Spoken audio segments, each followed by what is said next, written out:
Bonjour tout le monde, bienvenue à Les Vrais du Tennis. Cette semaine, grosse compagnie, grosse histoire. Je suis avec le représentant Éric Leclerc de la marque Yonex. Bien sûr, on va parler de la marque, mais avant tout, est-ce que vous savez que l'existence même de Yonex n'a tenu que par un fil? À l'époque, Minoru Yonehama, qui est le fondateur, vient de la région de Niigata, a fait la Deuxième Guerre mondiale contre les Américains. Donc, il faisait partie d'une unité suicidaire qui consiste à mettre des Japonais dans des bateaux remplis de bombes et de rentrer dans les bateaux américains. Dieu merci, pour lui, il a été pris prisonnier à Okinawa par les Américains dans un camp de prisonniers. Puis une fois qu'il est sorti de ce camp-là, il a commencé la compagnie Yonehama Company. Et par la suite, bien sûr, il a évolué, il a changé de domaine. Il a commencé le badminton, que tout le monde connaît bien, relié à Yonex. 1969, on commence avec le tennis. 1980, la première raquette isométrique. Et par la suite, l'histoire a été écrite. Alors, bienvenue. N'oubliez pas surtout, avant tout, de liker ma page, de partager. Faites ce que vous voulez, mais parlez-en, puis écoutez surtout. Merci à tous et bonne écoute. À bientôt.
Bonjour, mon nom est Éric Leclerc de chez Yonex Canada. Bienvenue, les vrais du tennis.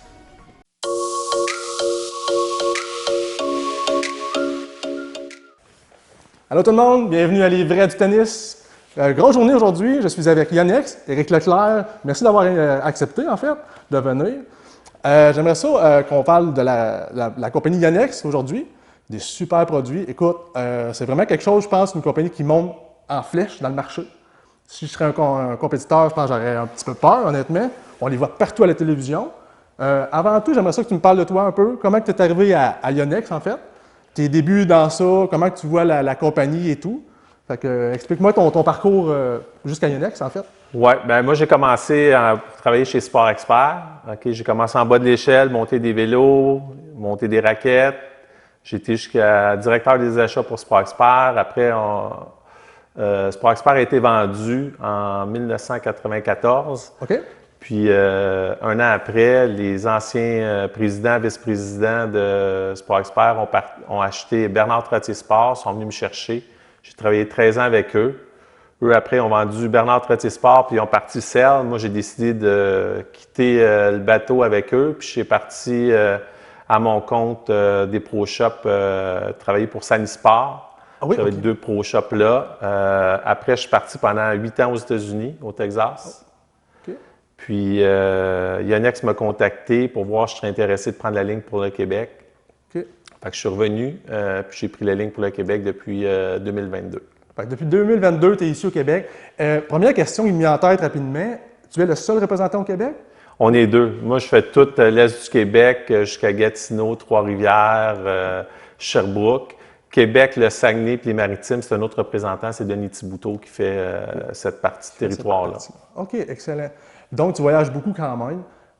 Si je reviens à ton Sanisport, c'est à Boucherville, je crois. Oui, Boucherville et Brossard, on avait deux Pro Shops. Tu as appris un peu tes débuts, j'imagine, à corder des raquettes, Oui, corder des raquettes, essayer les raquettes, les tester, parler beaucoup avec les pros sur le terrain. C'est eux vraiment qui jouent à journée longue avec les raquettes, avoir leur feedback, savoir qu'est-ce qu'ils aiment, qu'est-ce qu'ils n'aiment pas des raquettes pour pouvoir après diriger les clients vers le bon produit. C'est vraiment bien connaître le produit, c'est le plus important pour pouvoir diriger ta clientèle. Puis on n'est pas là pour pousser une compagnie plus qu'une autre là-dedans, mais on essaie de voir les différences pour essayer d'identifier les besoins du client. Un peu comme moi présentement, en fait, ce que je fais. C'est en plein ça. C'est en plein ça. Puis là, tu as appris la customisation, tu as appris beaucoup de choses, en fait, ouais. pour devenir assez complet en tennis.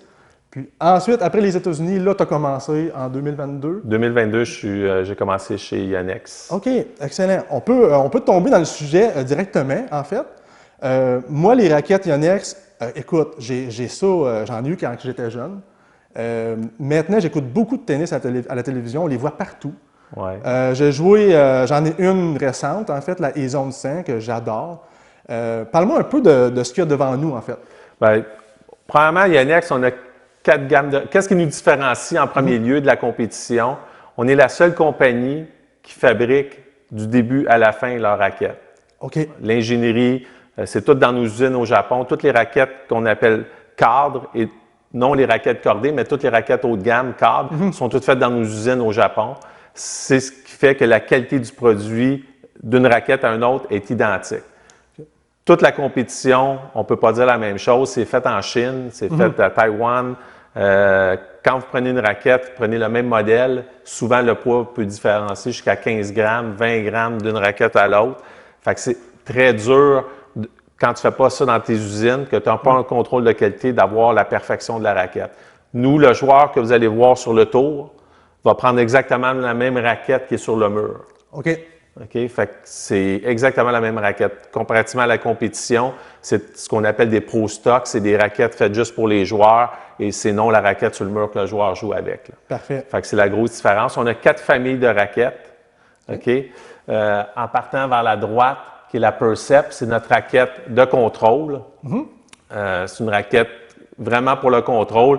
C'est vous qu'il faut générer toute la puissance avec cette raquette-là. Plus pour des gros joueurs. En fait. Pas nécessairement, parce que quelqu'un qui a quand même un bon élan peut jouer avec ça. Il va avoir plus de contrôle. S'il est capable de générer la vitesse de frappe, il peut jouer avec ça. Parfait. Par contre, par rapport à l'ancienne version qu'on appelait la V-Core Pro, qui était vraiment plus pour le gros joueur, celle-là est plus versatile. La grosse différence entre celle-là et l'ancienne, on a mis un film partout sur la raquette. Beaucoup plus de feeling au niveau de la balle, comparativement à l'ancien modèle qu'on n'avait aucun feeling avec la balle. D'accord. Beaucoup d'avantages. Après ça, on arrive avec la V-Core, qu'on a 2 versions. Version en rouge et la nouvelle version en beige qui va sortir au US Open en 2024. Cette raquette-là va être jouée par Tommy Paul, Rybakina. Puis celle-là va continuer à être jouée par les autres joueurs. Donc, c'est une exclusivité, en fait. C'est même pas encore vendu dans les magasins. C'est pas vendu encore. C'est tout nouveau, tout frais, tout nouveau, tout beau. Elle est très, très, très, très belle. On voit vraiment qu'il y a encore une finition incroyable de Yonex, comme d'habitude, dans tous leurs produits, en fait. Parfait. Ça, c'est notre raquette de spin, OK? Comparativement à notre ancienne version, 23 % plus de spin. C'est la raquette qui a le plus de spin sur le marché présentement. OK? Plus rigide au niveau du cou, plus souple au niveau de la tête. Les grammettes au niveau du centre sont infusées d'huile. Infusées, ça veut dire que c'est dans le plastique. Le plastique est beaucoup plus glissant. La corde bouge beaucoup plus vite. C'est ce qui est l'avantage. Puis, tous nos modèles de raquettes, comparativement à la compétition, ce qu'on appelle un VDM à l'intérieur, c'est une membrane qui est par-dessus la poignée qui peut enlever jusqu'à 30 % des vibrations. OK. Pourquoi 30 %? On pourrait aller jusqu'à 100 % parce qu'après 30 % on perd le feeling de la balle. Ah, OK, c'est trop, ça devient trop. Oui, il y a trop, fait qu'on ne sent plus la balle. Fait que on ne peut pas jouer vraiment avec notre frappe. Puis d'un modèle à l'autre, ça peut varier au niveau du pourcentage qu'on enlève la vibration. OK. Parce que tout dépendant d'un modèle à l'autre, il y en a qui sont faits plus rigides, mais on va mettre un petit peu plus de VDM à l'intérieur pour enlever la vibration. Parfait, excellent. Après ça, on a la E-Zone qui vient en 2 versions, la bleue et cette année, la Black Aqua, noir aqua. Celle-là, c'est depuis 4 ans, dans le Tennis Magazine des États-Unis, meilleur achat. Okay. C'est la première fois qu'une raquette fait plus que 2 ans meilleur achat. Elle, c'est 4 ans d'affilée. C'est une raquette qui est un peu pour monsieur tout le monde. C'est une raquette contrôle-puissance. Pas à cause qu'on dit puissance, qu'on dit que c'est pour juste les pas bons joueurs. C'est pas vrai. C'est la raquette la plus utilisée par les joueurs Yonex sur le tour. Il y en a plein qui utilisent ça à la télévision. Il y en a plein des gros joueurs. Casper Ruud joue avec ça. Kyrgios, peut-être? Kyrgios, non? Kyrgios joue avec ça. Pegola, qui a gagné à Montréal l'année passée, joue avec ça. Ben Shelton joue avec ça. Il y a plusieurs joueurs qui jouent avec cette raquette. Moi, j'ai joué avec ça là, depuis un an, peut-être. Incroyable feeling. Incroyable feeling. Anti-vibration de A à Z, on dirait. Pour les gens qui ont mal au coude, je pense que Yonex, pour les tennis elbows, c'est un must. Ouais. Dans pas mal de compagnies que j'ai pu essayer, c'est mes meilleurs, selon moi, dans ça, pour le côté anti-vibration. Ça aussi, ça fait un bon travail pour ça. Puis après ça, on a notre raquette juste puissance, c'est la série Astrel. La série Astrel, c'est vraiment pour quelqu'un qui n'a pas beaucoup d'élan, quelqu'un qui a eu des blessures, qui veut juste, qu'on appelle un petit peu, traverser la balle de l'autre côté. Ça, c'est ce qu'on appelle dans le jargon du tennis un bat de baseball. Là, c'est la balle traverse très facilement, beaucoup moins de contrôle. Puis je peux juste passer vite fait au niveau des grandeurs de tamis. L'Astrel vient en grandeur 100 de tamis, 105 de tamis et 120 de tamis. L'Aizone vient en grandeur 100 de tamis, 98 de tamis. La Vicor vient dans le 95, 98 et 100. Et la Percept vient dans le 97 et le 100. Puis chaque modèle vient dans différents poids. Nos raquettes partent de 260 grammes, puis ça va jusqu'à 315 grammes. Parfait. Fait que ces raquettes-là, qui appellent la version, exemple, D. D, pourquoi? Il y a des modèles qui viennent dans le D, c'est surtout dans la Percept. Le D, ça, c'en est une. C'est 18-19. Le pattern de corde. Ce que ça fait, c'est que les cordes sont beaucoup plus près, les carreaux sont très serrés, beaucoup plus de précision. Puis présentement, un grand joueur qui a joué avec qui a mis aide sur la map, André Agassi, joue présentement avec cette raquette-là. Ouais. Tu peux peut-être parler Andy Murray, qu'est-ce qui est arrivé avec? Il est rentré dans un magasin? Andy Murray, après le tournoi de Miami, il est rentré dans un magasin de sport. Il a acheté environ 15 différents modèles de raquettes en les payant de ses poches. Il les a toutes testées, puis à la fin, il est parti avec ça. C'est ça maintenant qu'il joue avec Andy Murray. Malheureusement, Andy, c'est son dernier tournoi aux Olympiques. Il a fait quand même une grande carrière, mais ça prouve que dès que les gens sont plus commandités, ils vont souvent vers Yonex. Ils vont avec le feeling. Parce qu'il l'a acheté pas customisé du tout. Nous, nos raquettes, souvent, c'est les joueurs qui vont faire ce qu'ils veulent avec les raquettes. De plus en plus, les joueurs vont prendre du 300 grammes, 305 grammes maximum, puis ils vont mettre du poids dans la tête pour les augmenter jusqu'à... j'ai vu jusqu'à 365 grammes des raquettes. Là. Parfait. Mais ils mettent le poids dans la tête. Pourquoi? Parce que la nouvelle génération va prendre des poignées plus petites parce que ça joue beaucoup plus du poignet, puis vont brosser beaucoup plus. En ayant un plus petit poignet, il y a plus de facilité à faire bouger la tête de la raquette. Puis en mettant plus de poids dans le haut de la raquette, c'est comme l'effet du marteau. Essayer de rentrer un clou avec un marteau qui n'a pas de poids au niveau de la tête. Fait qu'ils ont besoin, à la vitesse que vient la balle, ils ont juste à mettre la raquette, puis la balle va traverser plus que de poids en arrière. Fait que c'est excellent. Ils prennent des plus petits manches pour le feeling, la spin, puis en plus avec du poids en tête pour le côté puissant et tout. C'est ça. Oui, excellent. Dans tout ce qu'il y a devant nous, ils ont des poids différents, comme tu vas parler. Si on catégorise un peu, le gros joueur va souvent jouer avec 300 grammes, comme tu viens de parler. Mais les madames ou monsieur, qui sont plus âgés, vont souvent prendre, exemple, la 100L, qui est plus léger. 285 grammes. Les femmes jouent beaucoup avec du 270 grammes, 280, 285 grammes. C'est pas mal dans la moyenne. Une bonne joueuse, on dit pas nécessairement une bonne joueuse, mais une joueuse qui est en forme, qui fait beaucoup de sport, qu'elle va être capable d'augmenter un petit peu son poids de raquette.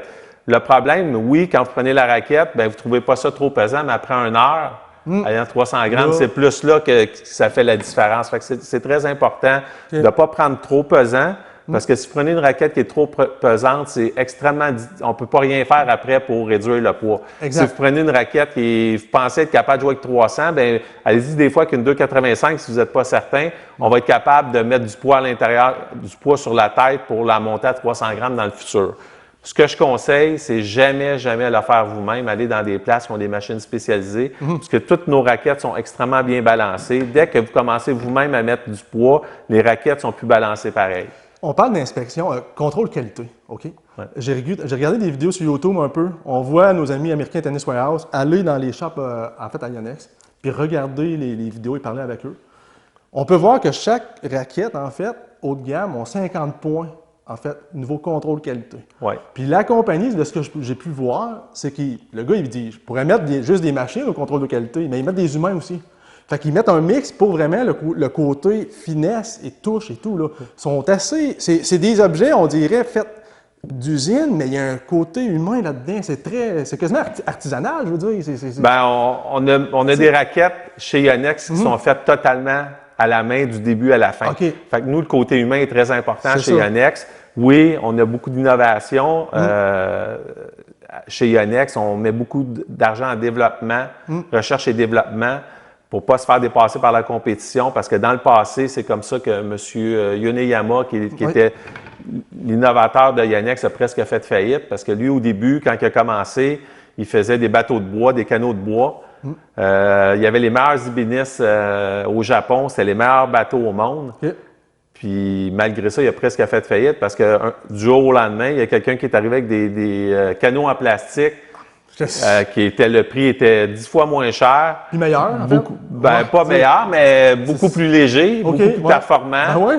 Fait que, il a presque fait faillite. Fait qu'à partir de là, lui, il s'est dit, plus jamais je vais me faire dépasser par la technologie. Puis c'est pour ça qu'il y a beaucoup de recherche et développement. C'est pour ça qu'on avance très vite au niveau de la compétition. Au niveau compétition. Ouais, puis si on regarde dans le badminton, on a le monopole un peu, on a 99 du marché. Oui. Dans le tennis, il y a beaucoup plus de compétition. Par contre, depuis qu'on a séparé les deux usines, on a séparé les ingénieurs, on a tout séparé. C'est là que Yonex a vraiment monté, puisque le badminton et le tennis, même, c'est deux sports de raquettes. C'est complètement différent au niveau comment ça fonctionne au niveau de l'ingénierie. Ils ont toujours gardé ça au Japon, les hauts de gamme, les frames haut de gamme, toujours. Puis il a toujours engagé des gens locaux aussi, des gens de la place, en fait. J'ai une question en tête, parce que j'en vends des raquettes, puis je regarde ça assez souvent. Les compagnies, si on parle de contrôle qualité, c'est de plus en plus proche chez Yonex d'une raquette à l'autre au niveau de la finition. On parle de grammes et tout. Il y a des compagnies qui s'est marqué plus 7, moins 7. Ça, c'est le jeu qui se donne. Ouais. Chez Yonex, c'est quoi? C'est identique. C'est identique. S'ils ne sont pas identiques, ils sont retournés, puis ça recommence. Toutes nos raquettes sur le plancher qu'on vend à Monsieur Tout-le-Monde, c'est la même raquette qu'on vend aux joueurs professionnels. C'est la même. C'est la même. C'est important que ce soit pareil du début à la fin. C'est pour ça que nous, on les fait du début à la fin, puis c'est ça qui fait notre différence avec la compétition. Il n'y a pas de plus 7, moins 7, c'est contrôle de qualité. Ça coche, c'est zéro de tolérance. Là. OK. On peut peut-être montrer mes raquettes pour montrer le côté époque. On est rendu là un peu. Juste vous donner un petit exemple, ça, c'est les raquettes au début, quand Yonex est parti dans le tennis dans les années 90. Si vous comparez ça avec ça, encore là, si vous regardez, dans le temps, il était fait beaucoup plus carré. Dans le haut, ce qu'on appelle isométrique, ça appartient juste à Yonex. Là. Ce que ça donne, les isométriques, ils l'ont encore aujourd'hui, mais ils l'ont fait un petit peu plus rond. Ça donne 7 plus de surface de frappe. Fait que si vous jouez avec une 100, c'est comme si vous jouiez avec une 107 Je comprends. De la compétition à cause de la surface de frappe. Ça veut dire que ça pardonne un peu. Puis ces raquettes-là, comme V-Core ou autre, ils ont élargi un peu vers le haut la taille. Oui, les formes sont différentes. Si on regarde une V-Core versus une Izone, celles-là sont plus égales. Celles-là, si vous regardez, est plus large dans le haut, plus étroit dans le bas. Ce que ça va donner plus de spin. La balle va rester plus longtemps sur le tamis.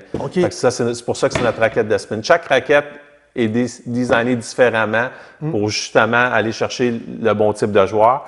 Puis ça, c'était la raquette à M. Hewitt dans le temps, début 2000. Écoute, j'avais acheté ça, j'avais dû avoir sur 20 ans peut-être. Celle-là, si vous regardez, la forme, elle commence plus à ressembler à ce qui est aujourd'hui. Puis regardez la largeur, quand même très différente. Exact. Puis ce que j'avais lu sur le côté isométrique de ces vieilles raquettes-là, 90 ou 1980 même, que ça a commencé, la corne étant en rectangle dans ces temps-là, en fait, c'est que la corne, elle est plus longue ici. Elle est moins ovale. Ce que ça fait, c'est que ton sweet spot est comme plus large, si on veut. Ouais. C'est ce que j'avais vu, en fait. ça l'aide beaucoup pour les joueurs. Ça pardonne plus. C'est ça. Puis si on regarde les joueurs sur le tour, Oui. ce qu'ils veulent, oui, des fois, ils vont frapper des balles à bout de bras. Ben, s'ils frappent la balle plus dans le haut, ben, ils vont quand même avoir de la puissance versus la compétition que tu perds presque toute la puissance rendue dans le haut parce que notre sweet spot, notre surface de frappe est beaucoup plus grande. Est-ce que la plupart des joueurs, parce que moi, je joue depuis quand même quelques années, j'ai l'impression qu'on frappe plus un peu en haut de la raquette que dans le centre. Ça diffère d'un joueur à l'autre. Ça, c'est le feeling que vous voulez être proche de la balle ou pas. C'est pour ça qu'il y a du monde qui vont jouer avec des raquettes 95, d'autres 98. Ils veulent être plus proches de la balle comparativement à une 100. Oui. Fait que ça dépend des joueurs. Ça dépend des joueurs. Ouais. OK. Ensuite de ça, on peut peut-être... en fait, on est dans les raquettes. J'aimerais ça peut-être que tu me parles des raquettes que j'appelle l'intermédiaire. Des raquettes plus pour monsieur tout le monde qui ne veulent pas mettre un gros portefeuille dans ça. On parle de la Ace, de la Phil. Ouais. Parle-moi d'un peu de ces raquettes-là. Bon, on a une série qu'on appelle les raquettes cordées. Okay? Notre premier prix qu'on vend à 129, elle est faite en Chine, mais dans nos usines. Parfait. Après ça, les deux autres modèles, la Phil et la... La Smash? Pas la Smash. Non, pas celle-là. La Phil et la Game. Oui. Eux sont faits à Taïwan. OK. Puis la différence entre les deux, ben, notre plus haut de gamme qui est à 179, elle va avoir le même graphite que celle-là, le High Modulus. Elle va avoir le VDM dans la poignée, mais elle va être faite à Taïwan. OK. Fait qu'on parle d'une raquette à 180 détails versus une raquette à 300, 309 détails. Là. Excellent. Donc, il y a des raquettes pour monsieur, madame, tout le monde quand même. Ceux des gros joueurs ou des joueurs qui veulent juste mettre un 140 $ pour avoir du plaisir en famille. Ça va être en masse. Là. Ça va être en masse. Je peux vous dire, quelqu'un qui ne joue pas souvent, la seule différence ou le conseil que je vous donnerais si vous achetez une raquette milieu de gamme, ça vient par bateau, ça reste longtemps dans les containers. Les fonds, ce pas des fonds de première qualité. Non. Si vous changez le fond au début, vous allez voir une différence avec les modèles haut de gamme, mais il n'y a pas une si grosse différence que ça pour quelqu'un qui ne joue pas régulièrement à 2 fois semaine. Exact. Je crois que c'est des produits quand même très bien balancés et d'une belle qualité. Oui. Niveau cosmétique aussi, là, sont super belles aussi. Oui, c'est les mêmes couleurs de cosmétiques. Dans la V-Core, ça va être la rouge.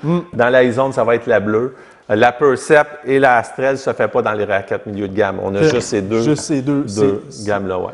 On peut peut-être... On est rendu à parler cordage. Ouais. OK. Montre-moi ce que tu vas emmener, en fait. Il y a 2 sortes de cordages sur le marché. Il y a les multifilaments et les polyesters. Je vous dirais que la compétition est plus en avant de nous au niveau des multifilaments. Je ne m'en cacherai pas. Nous, on est très fort au niveau des polyesters. Pourquoi? Parce que la tendance en va beaucoup vers le polyester. 95% des joueurs maintenant jouent avec du polyester. Là, 10 ans, c'était le contraire. Pourquoi? Parce que les polyesters étaient très, très rigides. Fait que pour les problèmes de coude, c'était pas la meilleure chose à mettre. Aujourd'hui, c'est complètement différent. Si on regarde un Polytour Pro, comme ça ici, qui est dans cette raquette-là, OK? C'est le polyester le plus souple sur le marché présentement. C'est le fond chez Yonex qui est le plus utilisé sur les joueurs sur le tour. Okay. Shelton, Tommy Paul. La liste est longue quand même. Polytour Pro. Polytour Pro, je vous dirais que je fais souvent le tour des tournois. Je vais dans les salles de cordeurs. Puis si c'est pas 50% des joueurs qui jouent avec des fonds Yonex, c'est à peu près ça. Là. Fait que c'est le fond le plus souple sur le marché. Pourquoi le polyester serait mieux que le multifilament? Bien, la durabilité est beaucoup plus longue. OK? Vous n'avez pas besoin de repasser vos cordes. Quand vous jouez, la corde se replace tout le temps tout seul. Ça, c'est le fun de bande. Fait que vous allez beaucoup moins jouer avec le cordage. Puis ça, c'est notre fond, ce qu'on appelle de feel. Vous allez sentir beaucoup la balle. Puis c'est un fond très souple. Ce que je conseille souvent qu'un fond comme ça, vu que c'est un fond souple, 50 livres, c'est pas mal la tension moyenne. Quelqu'un qui veut quelque chose d'un petit peu plus rigide, vous allez le monter à 52, 54. Puis souvent, ce qui est très bon aussi, là, ces raquettes-là, souvent, un bon cordeur va monter ça à 4 nœuds. OK. OK? Je vous conseille souvent avec des fonds comme ça, vu qu'ils sont plus souples, de monter, mettons, 48, 50, 50 ou 52. OK. Faire un mix des deux. Un hybride des deux. Oui, c'est ça, pour que la tension, elle se perde un petit peu moins, puis vous sentez un petit peu plus de feeling. Là. Parce que je pense qu'il y a Next, de base, si on parle des cordages, cordeurs, ils veulent 4 nœuds en général, je crois. Ben, Ils suggèrent ça. On suggère fortement 4 nœuds, nous, dans nos raquettes. Puis, premièrement, la tension, votre raquette, votre fond va durer plus longtemps parce qu'il va s'étirer beaucoup moins. OK. OK? Puis, vous allez avoir plus de feeling sur votre raquette. C'est intéressant quand même. Moi, j'ai ça, le Polytour Pro dans ma raquette E-Zone. Au feeling, si je peux dire au feeling, c'est exceptionnel. C'est quelque chose qui... moi, j'appelle ça jouer dans une piscine. C'est-à-dire que le côté anti-vibration est très fort aussi. C'est des cordages mutés que j'appelle. Anti-vibration quand même. Très de confort. Blessure, comme tu avais parlé, 100%. C'est le cordage que je suggère. Après les multifilaments, bien sûr. J'adorais ça. Puis ça dure quand même longtemps. J'aurais pensé qu'il aurait brisé vite. Mais quand même, il fait un beau travail, je trouve. Bien, nos fonds sont quand même assez résistants. Tu as des joueurs à ton magasin qui ont testé plusieurs fonds. Oui. Je te dirais qu'ils ont choisi du Yonex parce que la durabilité est quand même pas mal. Là. Exact. Notre deuxième fond, on a le Rev qui est ici. OK? Il vient dans différentes couleurs. Là. Juste pour venir au Polytour Pro, ça vient dans le graphite noir, jaune, bleu. Fait que vous pouvez matcher vos... souvent, il y a du monde qui aime matcher leur raquette. Le bleu avec la raquette bleue avec le fond bleu, la raquette noire avec le fond noir. Exact. En tout cas, on a différents choix de couleurs. Dans le Rev, c'est quoi le Rev? C'est notre fond de spin. C'est ce que je conseille beaucoup dans la V-Core. C'est un fond qui est octogonal. Il y a 8 faces. Fait que ça va avoir beaucoup plus de grit au niveau de la balle. C'est un fond qui est un petit peu plus rigide que le Polytour Pro. Ça veut dire que vous allez avoir moins de feeling. Quelqu'un qui a des problèmes de coude, vous êtes toujours mieux d'aller avec le Polytour Pro. Mais ça, c'est pas tellement loin non plus. Il est un peu plus rigide que ça, mais pas tant. Là. C'est ça. Il tente les deux. C'est pas comme le Fire que vous avez. Oui, le Fire, qui est un fond qui est très rigide. Très dur. C'est un fond un petit peu comme un Alu Power, que je dirais. Oui, exact. Okay? Oui. Puis c'est un fond qui est utilisé sur le tour aussi, mais qui s'en va tranquillement. C'est ça. J'ai un joueur à Drummondville qui corde beaucoup de raquettes. Lui, il brise peut-être ça aux semaines, en fait. Il joue ici avec les joueurs au Challenger. Il pratique quand il y a le tournoi. Il a essayé beaucoup de cordages, des compagnies X, peu importe, puis il a fini avec le Rev. Il dit c'est le cordage qu'il aime le plus, spin, et il ne brise pas en 1 heure. Là. Non. Nos fonds sont très résistants. Je vous dirais, qualité de fond, encore là, nos fonds sont faits au Japon. Fait qu'il y a aussi un contrôle de qualité très élevé. Ouais. Puis là, tu as le strike. Le strike, je l'ai dans cette raquette-là ici. Le strike, souvent, on va le mettre pour quelqu'un qui cherche un peu plus de puissance. C'est un fond de répulsion la balle va rentrer, va exploser quand elle va sortir. Vous allez perdre, par contre, un petit peu plus de contrôle, mais vous allez gagner de la puissance. C'est un fond c'est notre fond dans les trois qui va être le plus rigide des trois. Là. Parfait. Mais je vous dirais, c'est pas mal nos 3 gros vendeurs. On a d'autres fonds. On a le Fire, on a le Air, qui est un fond extrêmement doux, encore plus souple que celui-là. Okay. Mais c'est presque, je dirais, de la plastine. Là. C'est quasiment bon en hybride, peut-être? Vandrosova joue avec ce fond-là. Okay. Juste pour vous dire que c'est pas un fond pour quelqu'un qui ne sait pas jouer. Tous nos fonds sont utilisés tous nos fonds sont utilisés par certains joueurs sur le tour. Il faut chercher qu'est-ce que les joueurs cherchent exactement. On parlait tantôt de l'époque 1980 avec les raquettes là, isométriques et tout. Là. On a commencé avec Billie Jean King qui a signé Navratilova. Ouais. Après ça, tu as eu les Martina Hingis, Selesh, des gros joueurs, là, des top joueurs. Là, le monde pense encore que Yonex, c'est une compagnie pour les fans. Parce qu'ils utilisaient ça. Il y a beaucoup de fans qui l'utilisent, oui, mais je vous dirais que de plus en plus d'hommes l'utilisent. Beaucoup, le Tiafo, Urcas, il y en a plein qui prennent ça. Ma question que j'ai en tête, c'est le cordage Yonex. C'est depuis quand ça que c'est inventé, Yonex, en cordage? Ça fait plusieurs années, sauf que c'est sûr que quand c'était les gens de badminton qui travaillaient sur nos raquettes, c'était moins développé. Je comprends. Depuis que tout est séparé, on a des ingénieurs pour la corde, des ingénieurs pour les raquettes, des ingénieurs pour les chaussures. On a des designers qui font une superbe job au niveau de chaussures, vêtements. Oui. Le vêtement, on entend de plus en plus parler. C'est fou, ça va beaucoup en flèche.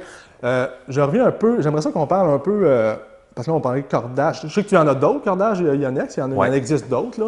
Le Fire qu'Harry Bakina utilise, je crois, qui est comme plus raide, comme qu'on parlait. Dans le marché actuel, j'ai fait un podcast avec Wilson et tout, on parlait un peu de la compagnie comme qu'on vient de faire. Toutes les compagnies ont une pointe du gâteau, si on veut, une pointe de la tarte. Oui. Okay. Tout le monde fait du bon produit, ça. On ne se le cachera pas. Il faut chercher le bon produit qui nous ressemble le plus. Exact. Par contre, c'est sûr qu'au niveau de contrôle de qualité, on est numéro 1. Si on parle de cette fameuse tarte-là, cette pointe-là, j'ai l'impression que vous prenez le marché. J'ai l'impression que vous prenez le marché. C'est sûr qu'on... Tranquillement, on dirait que vous êtes deuxième au monde, c'est ça? Présentement, on est la deuxième compagnie. Les derniers chiffres de Roland Garros qu'on a eus, sur les 100 joueurs hommes, 100 joueurs femmes, sur 200 joueurs, on avait 59 joueurs qui utilisaient Yonex, 66 qui utilisaient Wilson, fait qu'on était à 7 joueurs du numéro 1.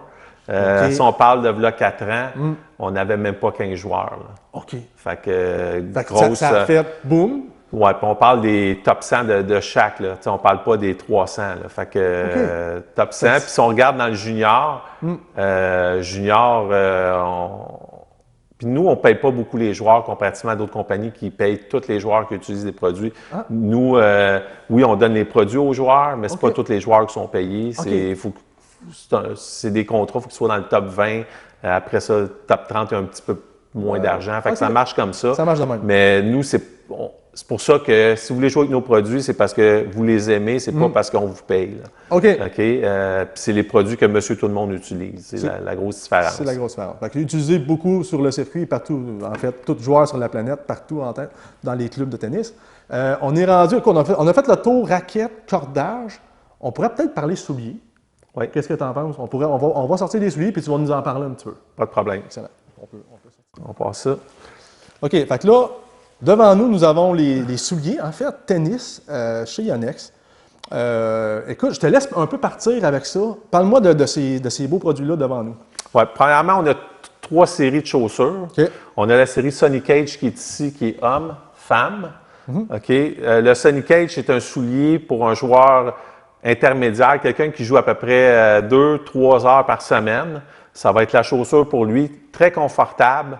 C'est une chaussure avec une plaque à l'intérieur en graphite au niveau de l'arche du pied puis en plastique au niveau du dessus. Okay. Il n'y a pas de toe box, il n'y a pas de couverture d'orteil sur cette chaussure-là pour protéger quelqu'un qui va traîner son pied lors du service ou lors des lents. Fait que ça peut faire un trou très facilement. C'est une chaussure qu'on vend aussi beaucoup pour le deck hockey. OK, oui, oui, pourquoi pas. C'est un soulier très léger, très performant, puis c'est quand même... On voit que c'est stable, on voit que c'est quand même niveau sécurité, c'est très, très bien. Celui-là vient dans la version pour terre battue. OK. Toutes nos autres chaussures, ce qu'on appelle des semelles hybrides. Vous pouvez jouer terre battue ou dur avec les autres chaussures. Mais ça, c'est vraiment spécialisé terre battue. Quand on parle de terre battue, en fait, c'est quoi? C'est que le dessous, il est différent? Oui, les roches vont prendre beaucoup moins au niveau des... Quand vous allez plier, si vous regardez, c'est tous des petits demi-cercles. Okay. Les roches, les petits grains restent beaucoup moins pris dedans. Fait que vous allez glisser beaucoup moins par rapport à une semelle qui va être de dur comme ça, que ça reste pris dedans. Ça reste pris dedans. Ouais. Parfait. OK. Cette chaussure-là aussi vient dans des largeurs différentes. On l'a dans le 2E et dans le 4E. Ah, excellent. Pour les largeurs de pied. Quelqu'un qui a un pied très large, je peux vous dire qu'on fait beaucoup de gens avec ça. Okay. Après ça, on a une nouvelle série qui va sortir pour le US Open. C'est une nouvelle série complètement, ce qu'on appelle le AD Axel. C'est une chaussure, ce qu'on appelle speed, rapide, près du sol. OK. OK. Il n'est pas rapide, là. Oui, quelqu'un qui veut bouger rapide, plus léger, beaucoup plus léger que les autres chaussures. Puis si vous regardez, c'est une plaque en PVC à l'intérieur, beaucoup plus rigide, beaucoup plus de stabilité. Semelle avec un toe box, mais un semi-toe box qu'on appelle, qui ne monte pas complètement. Pour la protection. Protection de l'orteil. Très, très hâte comme produit encore là, finition. Celle-là, bien encore là, largeur 2E. Ça va être la largeur normale. Ça, c'est homme. Puis dans femme, on a une largeur normale qui va venir seulement dans le rouge. Est-ce qu'on parle de gros joueurs? Oui, les joueurs sur le tour vont porter soit cette chaussure-là ou le Eclipson, qui est notre gros modèle sur le tour. C'est celle-là. Pourquoi? C'est ce qu'on appelle notre tank, là, qui est un soulier très, très résistant. Vous avez semelle en graphite qui fait toute la semelle, toe box qui monte en haut, même sur le côté. OK? Très souple au niveau du devant. C'est tout caoutchouté. Ça veut dire que, c'est mèche et caoutchouc, ça respire bien. En plus, c'est très, très confortable dès que vous mettez le pied dedans au début. Là, vous n'avez pas besoin de casser la chaussure. Cap au niveau du talon pour tenir vraiment au niveau de la structure au niveau du talon. Excellent. Puis vous avez notre foam à l'intérieur qui enlève 95% des vibrations. OK? Si je mets un œuf, je laisse tomber ça sur une feuille de 6 mm, l'œuf ne cassera pas. Ça vous donne un exemple comment que l'impact enlève complètement l'impact. Celui-là, il vient dans les largeurs normales. Il vient dans le clé. Ça, c'est la nouvelle couleur que les joueurs vont utiliser pour le US Open. La toute nouvelle couleur, c'est elle? Oui. Dans la femme, ben, vous avez le blanc et le turquoise. Et le turquoise. Puis celui-là, est-ce qu'il est présentement vendu ou... Pas encore. Pas encore. Ça et ces deux chaussures-là sortent à partir du 23 août, comme la raquette qu'on a parlé tantôt, la V-Core beige, qui va être utilisée par Ibakina et Tommy Paul. Ça sort le 23 août. Excellent. J'ai des questions souvent quand je vends des souliers de tennis. Ils vont parler souvent du confort, mais le côté respirant de la chaussure. Honnêtement, personnellement, c'est pas un aspect que j'ai vérifié pour moi parce que j'aime autant avoir de la sécurité que le côté respirant. Est-ce qu'il y en a qui sont plus respirants que d'autres? Une question vite comme ça. Bien, toutes nos chaussures sont caoutchoutées avec de la mèche entre. Pourquoi le caoutchouc? Bien, ça tient beaucoup plus le pied et ça s'étire moins. Fait que ça tient plus le pied. OK, parfait. C'est pour ça qu'on ne met pas du cuir dans nos chaussures. Parce que dans le temps, le cuir, oui, il fallait casser la chaussure puis quand il y a beaucoup d'arrêt, puis on repart rapidement au tennis, ça s'étirait, fait que votre pied bougeait à l'intérieur, vous perdiez beaucoup de support. Là. Parfait. Donc, on a des souliers pour monsieur, madame, tout le monde dans tout On a de toutes les gammes. Quelqu'un qui joue moins souvent, ça va être le Sonic Edge. Quelqu'un qui veut un soulier très performant, rapide, ça va être le ADXL à partir du 23 août. Puis notre soulier le plus utilisé sur le tour présentement, celui-là, c'est l'Eclipson par nos joueurs. Il y a Nex, Kasparov joue avec ça. Il y a plein de joueurs, en fait, qui jouent avec ça aussi. Ibakina joue avec ça. Il y en a plusieurs joueurs qui jouent avec ça. Si on parle de contrôle qualité, c'est la même chose? C'est tout au Japon? Comment ça marche? Non, toutes nos chaussures sont faites à Taïwan dans nos usines. Parfait. Mais c'est pas fait au Japon, c'est fait à Taïwan. C'est fait à Taïwan. Comme la plupart des souliers, en fait, je crois. C'est ça. Il y a beaucoup de chaussures qui sont faites dans les usines à Taïwan. Excellent. Mais le Japon, ce qui différencie souvent le Japon des autres, c'est au niveau de la qualité de la main-d'œuvre. Les Japonais sont très, très, très minutieux. C'est pour ça qu'il y a autant de Japonais qui travaillent dans nos usines parce qu'ils sont quasiment aussi minutieux que la machinerie. Là. Fait que c'est l'humain, c'est pas mal les meilleures qualités des produits, ça va être fait au Japon. Je pense qu'ils sont renommés pour ça, en fait, les Japonais. C'est pour ça qu'ils ont des marques comme ASIC, comme Yonex, qui sont vraiment là, au niveau de la fine pointe. Mais si on regarde Yonex au niveau asiatique, c'est plus fort que Nike aux États-Unis, ça vous donne une idée. Ça veut dire que c'est sûr qu'au Québec, on a les sports de raquettes qui sont connus avec Yonex, mais quand vous allez au Japon, snowboard, le bâton de golf, ils font plein de choses. Ils font plein de choses. Souliers de jogging, c'est très, très... C'est la marque là-bas très, très en vue.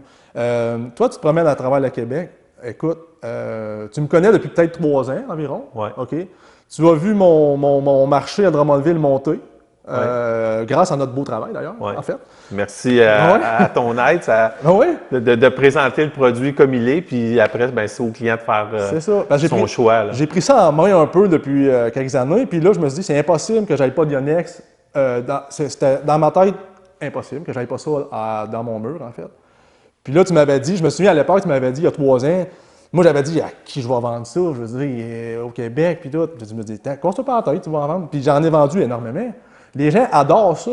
J'ai aucun mauvais retour de ça. C'est ça que j'aime de Yonex, c'est que le contrôle qualité est très, très fort. Fait que quand tu vends le bon produit à la bonne personne, souvent, ils sont vraiment contents.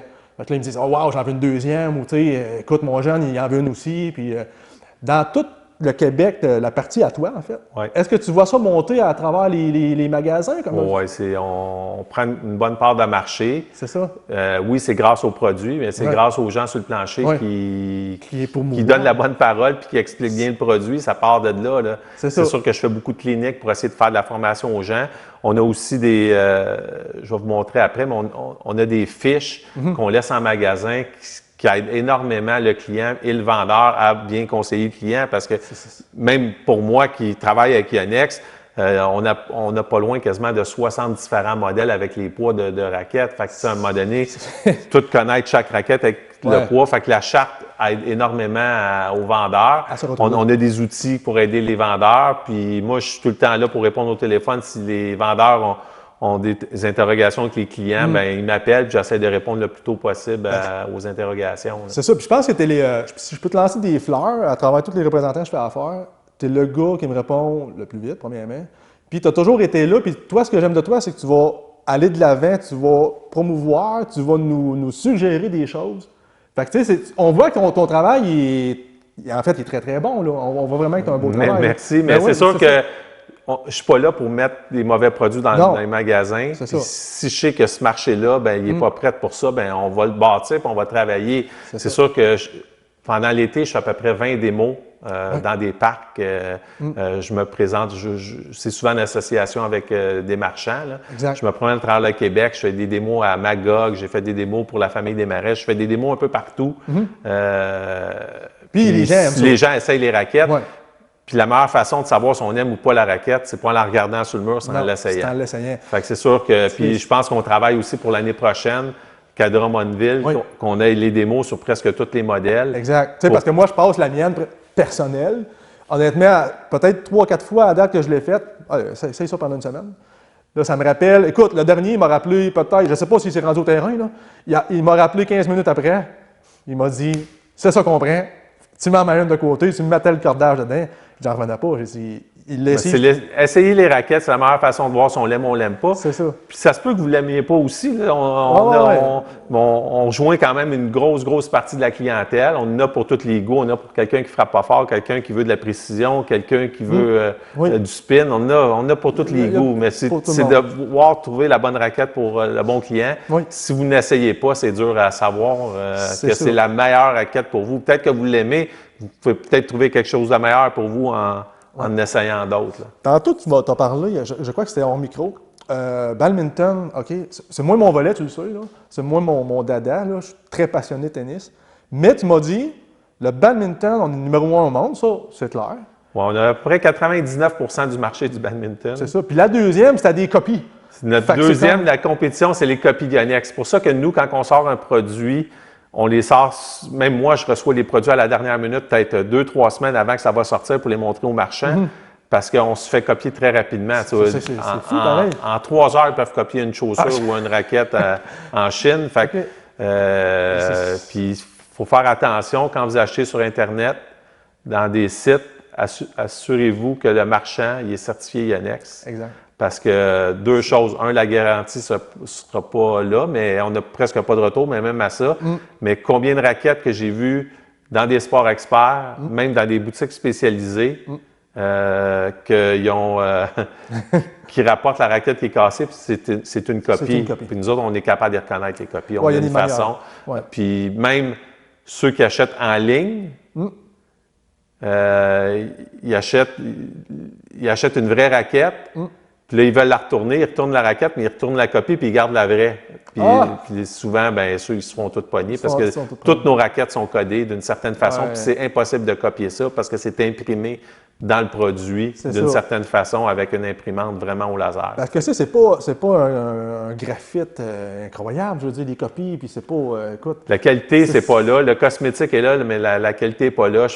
On rouvre souvent des raquettes, nous, de la compétition. Il n'y a aucun T, des joints de T au niveau des raquettes qui fait quasiment 50% de la raquette, il n'y en a pas. Fait que la torsion de la raquette, c'est qu'il n'y en a pas. Là. Fait que c'est extrêmement...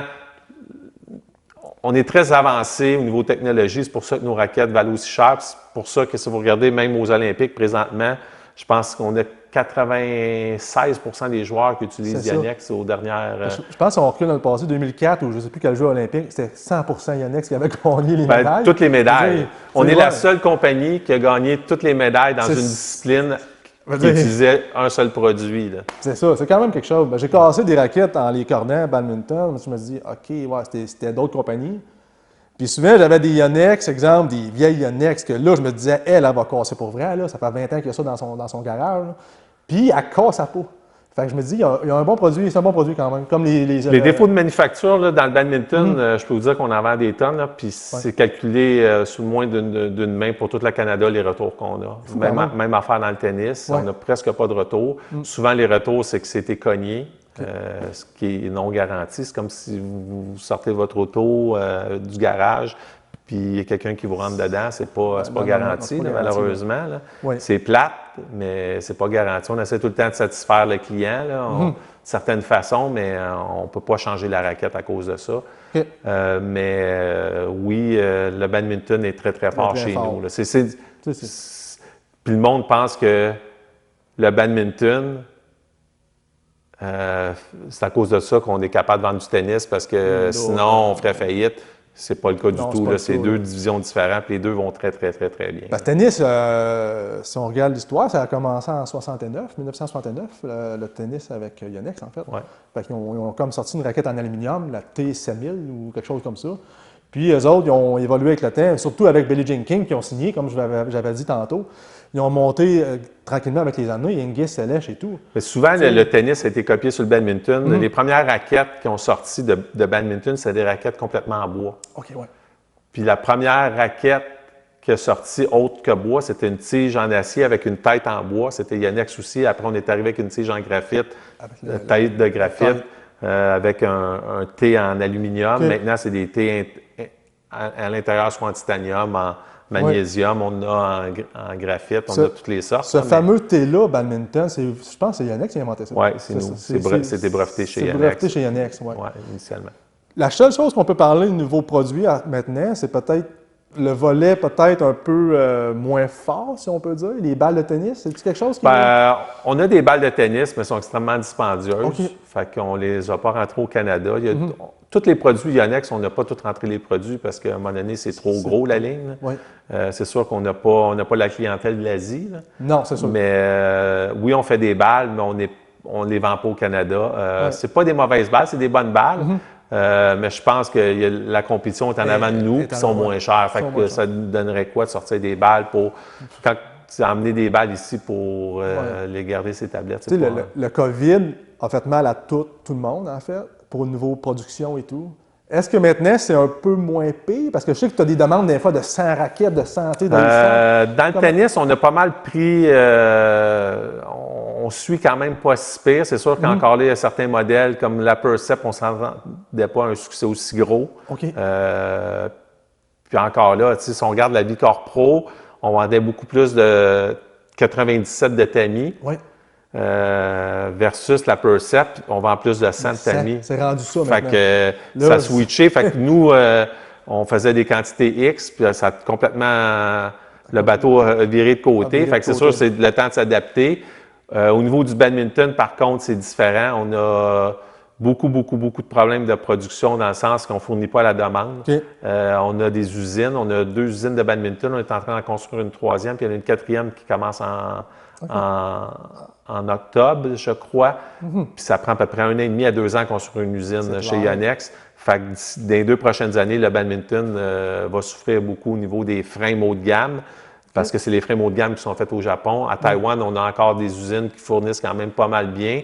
Puis on a une 2e usine encore qui est en construction à Taïwan aussi. Fait on a plusieurs usines, mais l'augmentation du marché est fulgurante. Dans le badminton, c'est surprenant, mais depuis la COVID, on vend à peu près 2 fois plus de badminton qu'avant.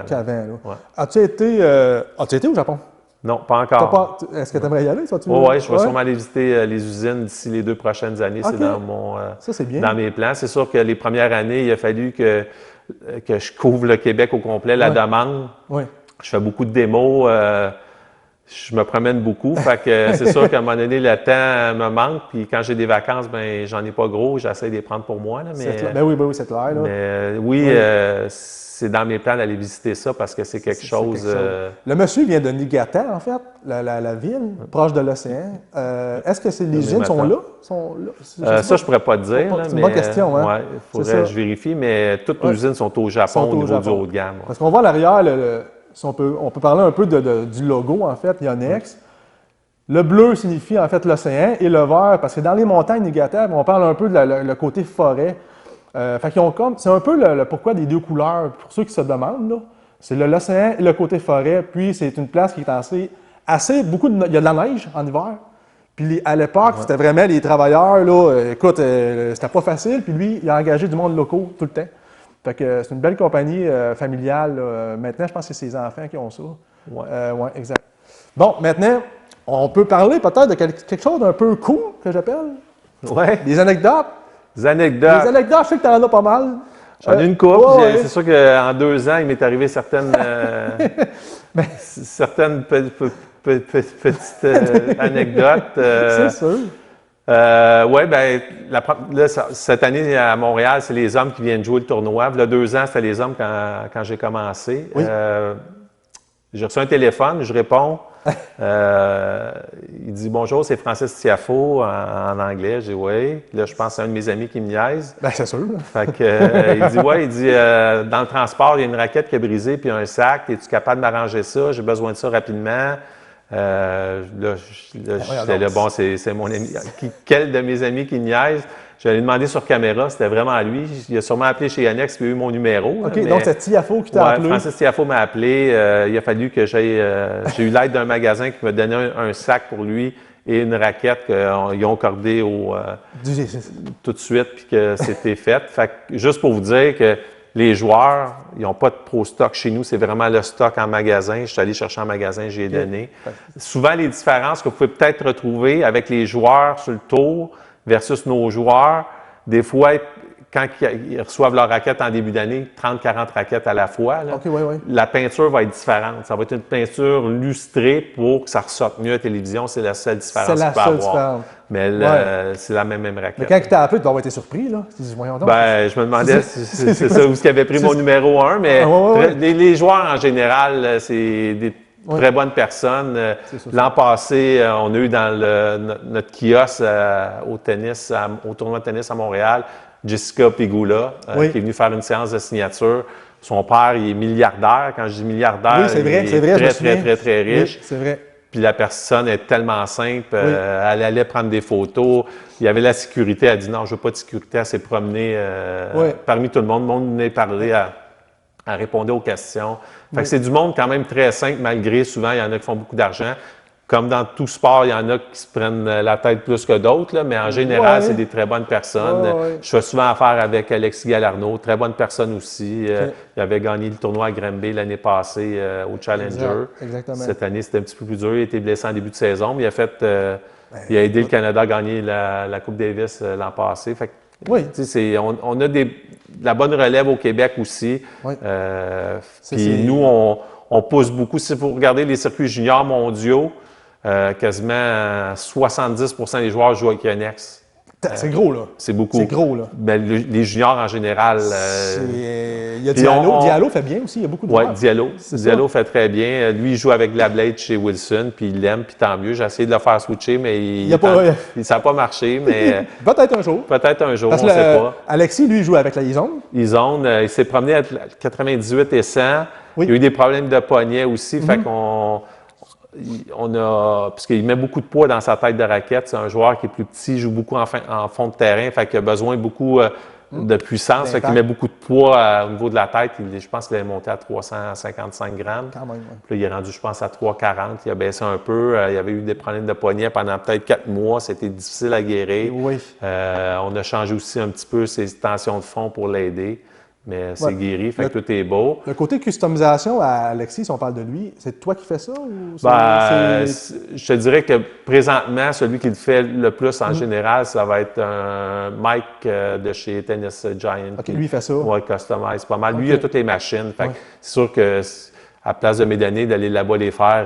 Mike, il est très bon. Là, fait qu'il peut le faire. Il y a Viette chez Tenezone aussi qui le fait, qui est très fort aussi. C'est les deux vraiment, deux tops, je vous dirais, à Montréal. Si vous voulez faire customiser, je vous dirais d'aller soit chez Tenezone ou chez Tennis Giant. Vous demandez, il y a plusieurs personnes là qui ont pris les cours, qui le font depuis longtemps. Fait que vous dites exactement qu'est-ce que vous voulez, puis ils vont essayer de travailler la raquette le mieux possible. Mais encore là, c'est essai-erreur. À un moment donné, tu ne peux pas arriver du jour au lendemain, puis ils vont tomber direct dessus. Des fois, ça prend 2-3 fois avant d'arriver vraiment sur la perfection de ce que vous cherchez. Je me souviens, écoute, Coupe Voyageur, je vais en général souvent. Là, comme là, présentement, ça va commencer bientôt. Tu vas commencer un rush d'heure là-bas, en fait. Oui, je suis là tous les jours, mon kiosque. J'aime ça parler aux gens là-bas parce que souvent, on a le pouls du marché. On entend souvent plein d'histoires qui sont pas vraies, que certaines raquettes sont faites dans leurs usines. Puis là, je dis, ah oui, allez chercher la raquette. On regarde, puis là, c'est vraiment dit designé en Allemagne, fabriqué en Chine. Oui, c'est ça l'affaire. Oui, je peux dessiner une raquette à Montréal, puis je l'envoie en Chine faire. Le contrôle de qualité ne sera pas là. Fait qu'on attend beaucoup d'histoires, on attend beaucoup de choses. Puis aussi, c'est guider les gens. Là, souvent, j'ai beaucoup d'expérience dans le tennis. Fait que souvent, je suis capable de cibler quelqu'un a un problème de poignet, problème d'épaule, problème de coude, avec quoi vous jouez, c'est quoi votre fond. Mettez votre fond moins de tension. J'essaie de. Des fois, c'est pas juste vendre, c'est juste donner des informations aux gens pour les aider. Je suis là tous les jours, toutes les heures. Je suis dans le kiosque Yonex. Vous pouvez venir me voir, il n'y a pas de problème. Ça me fait plaisir de vous aider. Explique-moi un peu, si on parle d'anecdote, on revient là-dessus un peu. Oui. Tu as une joueuse à Montréal qui a voulu changer de compagnie. Oui, Christina Buxa l'an passé au tournoi de Montréal. Pendant le tournoi à Montréal, on est juste avant le US Open. Souvent, comme cette année, j'ai la V-Core beige qu'on va sortir le 23 août. C'est le même principe l'année passée, mais c'était la raquette Percept. OK. Fait que je l'avais dans mes mains. Je traîne tout le temps un démo qui est cordé. Ah oui? Je l'avais pour la montrer au monde qu'est-ce qui s'en venait. Puis il y a un coach, il y a une personne qui est venue, qui parlait avec bulgare, qui est venue me poser plein de questions sur la raquette. J'ai eu l'aide d'André, qui est un bulgare aussi, qui travaille chez Tennis Giant, qui traduisait le mieux possible toutes les questions, mais il était vraiment technique. Oui. Puis lui est parti. Il est revenu 1 heure plus tard. C'était le coach d'une joueuse, je ne le savais pas. La joueuse me demande si elle peut essayer la raquette. Directement pendant le tournoi? Oui. Fait que là, j'ai mis un overgrip. J'ai dit, c'est une 300 grammes. Elle a dit, c'est ça, je joue. OK. Fait qu'elle est partie frapper pendant 1h30 de temps. Elle est revenue. Elle a voulu acheter la raquette. Elle m'a offert 500 US pour la raquette. Puis on ne peut pas les vendre. Ils sortaient seulement le 23 août. Par contre, les joueurs avaient déjà commencé à l'utiliser. Là, elle m'a demandé si ça pouvait être commandité, puis j'ai demandé si c'était commandité. C'était commandité Wilson. Oui. Fait qu'elle a eu ses papiers pour relisser. Puis elle est allée à Cincinnati. Elle a joué le tournoi à Cincinnati avec les Percept. Puis elle s'est rendue en finale. Puis elle n'a pas joué la finale, par contre, à cause qu'elle était blessée. Elle était blessée.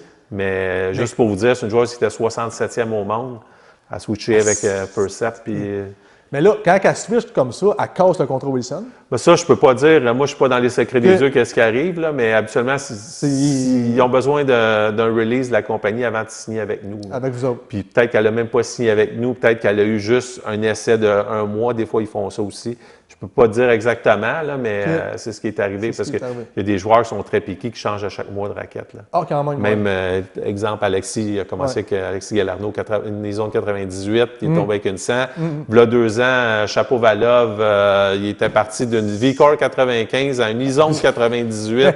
Il est revenu avec une V-Core 98, il est retourné avec une V-Core 95. Des fois, ça cherche. Des fois, ça cherche, il pense que c'est la raquette le problème. Souvent, c'est entre les deux oreilles. C'est ça. As-tu un dernier mot à dire? Ou qu'est-ce que je conseille à tout le monde? C'est d'essayer les raquettes. C'est la meilleure façon de voir. Essayer les souliers, les fonds, c'est des essais-erreurs. Oui. Mais le Polytour Pro, il vient dans le 120, 125, 130. Mais 125, c'est pas mal l'idéal là, au niveau de la grosseur du fond. Je vous dirais que c'est le... Quand je mets ça dans une raquette, c'est rare que le monde n'aime pas. Là. OK, oui. C'est vraiment... la Cadillac, puis souvent quand on parle de ça, le monde pense que c'est un prix exorbitant. C'est, je pense, un des fonds les moins chers sur le marché en plus. Là, puis c'est un des fonds qui est le plus utilisé sur le tour. Qui est le plus utilisé. Fait que c'est pas souvent le prix qui fait la différence. C'est ça. Par contre, au niveau des raquettes, nos raquettes sont faites au Japon, sont au même prix que les raquettes qui sont faites en Chine. OK, ouais. La compétition. On parle. Oui, c'est ça. Fait que c'est mesurer le poids des deux, essayer les deux. Si vous voulez de la qualité pour le même prix, souvent, bien, Yonex et souvent, vous êtes sûr que vous allez tomber sur exactement les raquettes les mieux calibrées. Là. Avant qu'on se quitte, parce qu'on a fait quand même le tour, mais j'ai oublié une chose, les sacs de tennis, OK?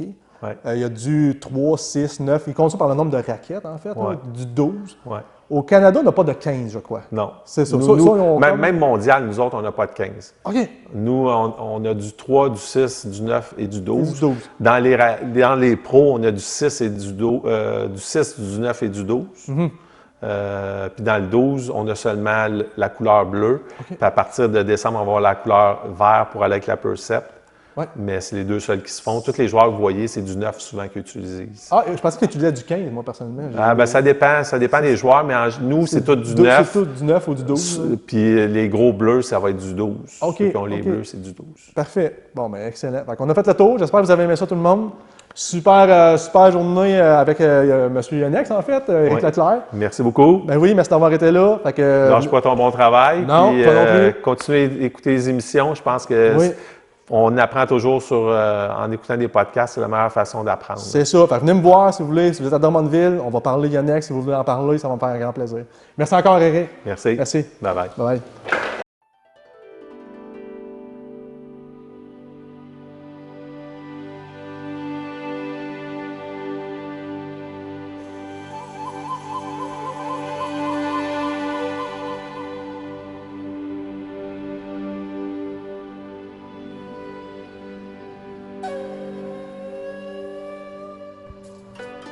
Bonjour tout le monde, j'espère que vous avez aimé ça. C'est vraiment trippant. Je remercie Éric Leclerc d'ailleurs pour ce setup incroyable. La table, il a emmené les souliers, la raquette, les banderoles, tout ce que vous voulez. Vraiment professionnel de sa part. Puis le restant, ce que vous voyez à l'écran, à un moment donné, quand on parle de la V-Core rouge que tout le monde connaît, on voit qu'il y a une V-Core beige. Comme il dit, c'est sorti pour les US Open. C'est la même raquette, même specs. C'est les mêmes choses, sauf une couleur de plus qu'on peut rajouter dans cette super série V-Core. Donc voilà, ceux qui veulent l'acheter, elle sort au US Open, les joueurs peuvent l'utiliser dans les magasins très très bientôt, donc restez à l'affût pour ça. Si vous aimez la couleur beige et tout, un côté plus classique, vintage, super belle couleur. Donc pour ça, restez à l'affût. Pour le restant, restez à l'affût aussi pour mes prochaines vidéos. Je vous remercie encore d'avoir écouté. J'ai vraiment apprécié encore une fois de l'avoir fait. Donc, prochaine vidéo, très bientôt. Merci. Bye bye. Alors, j'ai oublié une dernière chose. À la japonaise, mannate. Ce qui veut dire au revoir ou à plus. Bye bye tout le monde.